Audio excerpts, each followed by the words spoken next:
Sakit hati ditinggal cerai suami, seorang wanita membakar rumah milik Pak RT hingga ludes di Kota Lubuk Linggau, Sumatera Selatan.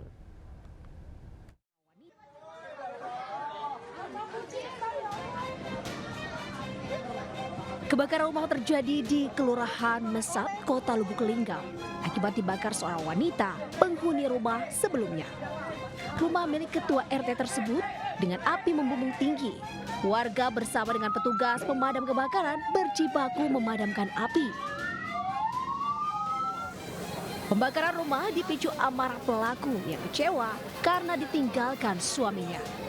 Pelaku sakit hati setelah rumah miliknya dijual oleh suaminya. Sementara suami pelaku kabur. Pelaku diduga dalam pengaruh narkoba. Pelaku marah saat diamankan polisi. Dilakukanlah pembakaran sehingga mengakibatkan kebakaran rumah tersebut. Untuk kerugian sendiri, rumah yang dibakar? Jadi untuk kerugian ditaksir sebesar kurang lebih 150 juta. Tersangka terancam hukuman 12 tahun penjara. Dari Lubuk Linggau, Sumatera Selatan, Sudirman melaporkan. Pemirsa, viral aksi sopir truk tinja membuang limbah sembarangan ke aliran Sungai Ciliwung di Kota Depok.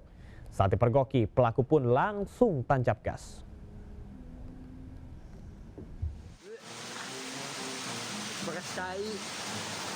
Dari rekaman video milik warga terlihat sebuah truk membuang limbah ke aliran Sungai Ciliwung dari Jalan Tol Cijago. Saat berusaha aksinya dipergoki, sang sopir yang merupakan pelaku pembuang limbah tersebut langsung tancap gas ke arah Jagorawi. Melaporkan ada yang membuang limbah di jembatan tol. Diketahui aksi sopir truk tinja membuang limbah dari Tol Cijago ini sudah kerap terjadi. Pelaku diduga sengaja melakukan aksi tersebut untuk mengosongkan bak tangki tinja. Kini kasus buang limbah sembarangan telah dilaporkan ke Kementerian Lingkungan Hidup terkait pencemaran lingkungan. Pelaku juga diharapkan dapat segera diproses secara hukum sesuai dengan undang-undang yang berlaku. Dari Depok, Jawa Barat, Rizky Ainus melaporkan.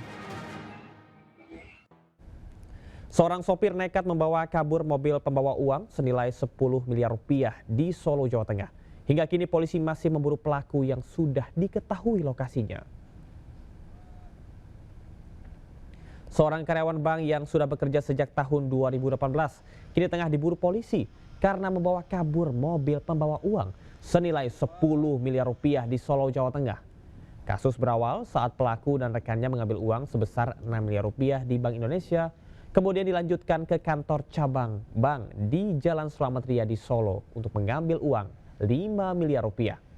Namun karena uang yang tersedia baru 4 miliar, mereka menunggu kekurangan 1 miliar rupiah. Saat petugas keamanan izin ke toilet, kesempatan tersebut dimanfaatkan untuk kabur membawa uang sebesar 10 miliar rupiah. Kini polisi tengah memburunya dan lokasi sudah diketahui. Akibat kerusakan rem, sebuah truk kontainer bermuatan kaporit menabrak gerbang tol Ciawi dan truk lainnya di Bogor, Jawa Barat. Akibat kecelakaan ini, 2 gerbang tol rusak dan 1 pegawai jasa marga mengalami luka ringan, sementara sopir truk melarikan diri.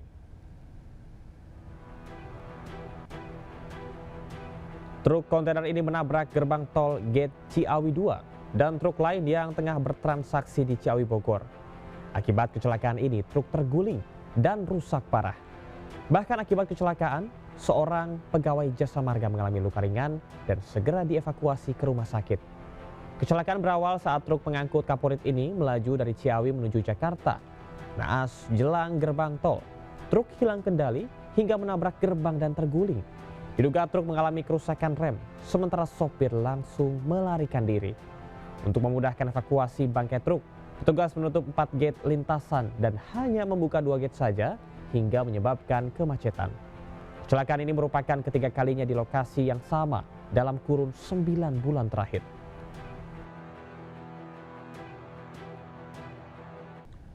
Lebih dari separuh pekerja di Indonesia bergantung pada pekerjaan informal yang cenderung tidak memberikan perlindungan sosial memadai.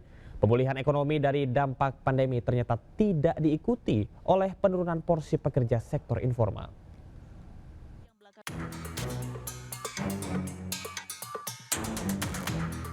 Tragedi yang menimpa Afan Kurniawan serta pengemudi ojek daring lain yang meninggal saat aksi unjuk rasa memperlihatkan kerentanan pekerja informal yang belakangan menjadi penyangga ekonomi perkotaan. Padahal jumlah pengemudi ojek daring saat ini naik dari 3,62 juta pada 2019 menjadi sekitar 4,2 juta pada 2024. Dan dari angka ini ternyata baru 12% pengemudi ojol yang mendaftar sebagai peserta jaminan sosial ketenagakerjaan. Sementara untuk rata-rata pendapatan pengemudi ojek daring sebelum pandemi pada 2018-2019 sekitar Rp309.000 per hari. Namun pasca pandemi, rata-rata pendapatan malah anjlok menjadi Rp175.000 per hari. Padahal lebih dari separuh pekerja di Indonesia masih bergantung pada pekerjaan informal yang cenderung tidak memberikan perlindungan sosial memadai. Jelas situasi seperti ini berpotensi mengancam pertumbuhan ekonomi. Menteri Ketenagakerjaan Yasirli mengatakan profil ketenagakerjaan Indonesia didominasi pekerja informal yang kini porsinya 60% terhadap total penduduk bekerja dan bisa terus bertambah. Bahkan ia juga menduga trennya akan semakin besar sehingga harus ada tata kelola yang baik untuk sektor informal. Sehingga seharusnya akan ada banyak yang harus diatur, antara lain hubungan kerja, upah layak, jam kerja, jaminan sosial, hak berserikat, kesempatan berunding, dan transparansi pengaturan algoritma aplikasi. Dari Jakarta, Tim Liputan iNews melaporkan. Wakil Presiden Gibran Rakabuming Raka digugat seorang warga ke Pengadilan Negeri Jakarta Pusat. Gibran dimintai membayar ganti rugi 125 triliun kepada negara. Gugatan perdata kepada Gibran disampaikan seorang warga bernama Subhan. Dalam gugatannya, Subhan meminta Gibran membayar ganti rugi materi dan imaterial sebesar 125 triliun yang disetorkan ke kas negara. Gugatan tersebut terkait dengan persyaratan dan juga penetapan calon wakil presiden yang dinilai tidak sesuai ketentuan.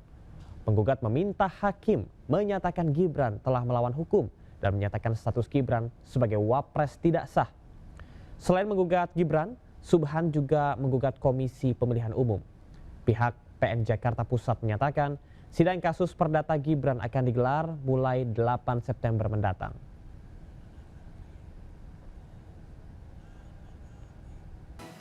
Media sosial tengah ramai dengan tren foto profil Blackpink Hero Green.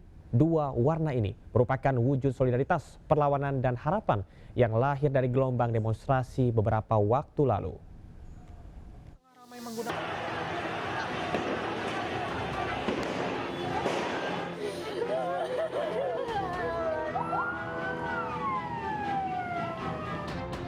Pengguna media sosial tengah ramai menggunakan tren foto berwarna Blackpink dan Hero Green. Kedua warna ini menjadi bagian gerakan solidaritas dan aspirasi rakyat Indonesia menghadapi berbagai isu politik terkini.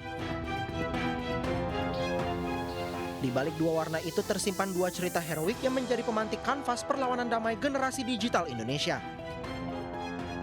Blackpink menjadi penghormatan Ibu Ana yang fotonya viral mengenakan daster dan jilbab pink berdiri di hadapan barikade aparat saat demonstrasi. Ia menjadi simbol keberanian rakyat. Sementara Hero Green menjadi simbol duka sekaligus penghormatan bagi almarhum Afan Kurniawan yang meninggal di tengah kericuhan saat unjuk rasa terjadi. Warna hijaunya kini menjadi lambang kepahlawanan kaum pekerja. Gebrakan ini dengan cepat berkembang dan menghiasi media sosial para tokoh publik. Semua serempak mengenakan warna pink dan hijau sebagai pernyataan sikap seolah cara mereka berkata, kami melihat, kami mendengar, dan kami berdiri bersama.